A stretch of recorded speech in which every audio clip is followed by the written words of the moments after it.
Pasensya na po.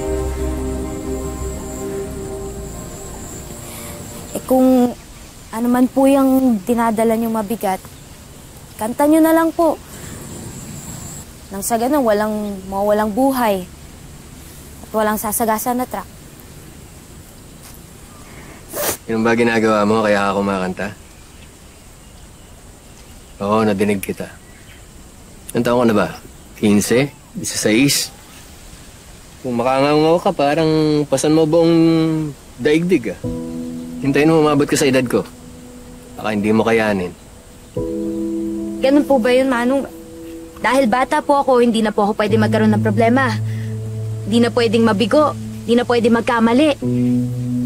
Wala naman po akong sinabi na hindi ko kakayanin. Kaya nga po ako nandito, lumalaban. Grabe naman po kayo. Chinudge niya naman po ako agad. Bakit? Kayo rin naman ha. Makahusga kayo, ganun-ganun lang. Konting kibot lang, husga agad. Pag kayo naman ang naganon, balot sibuyas kayo. Paano naman ho kayo matatanda? Sige ho. Kayo nga po, feeling nyo kaya nyong manipulahin lahat dahil sa edad nyo tsaka sa posisyon nyo. Di ba po ba? Okay, teka lang. Unang-una, wala kang alam sa pinagdadaanan ko ha. Pangalawa, pinaghirapan ko kung ano man yung narating ko at meron ako. Kaya, bago ka magsalita sa akin ng ganyan, maranasan mo munang tanggalin sa'yo yung bagay na pinagbuhusan mo ng buong puso. Isasara na nga po nila yung Maakahay eh.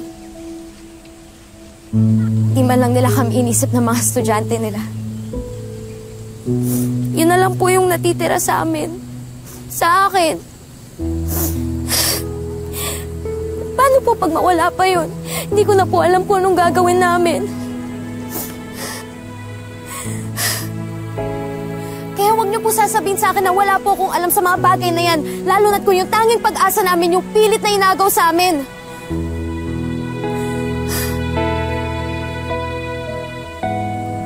At saka nga po pala ha, you're welcome po.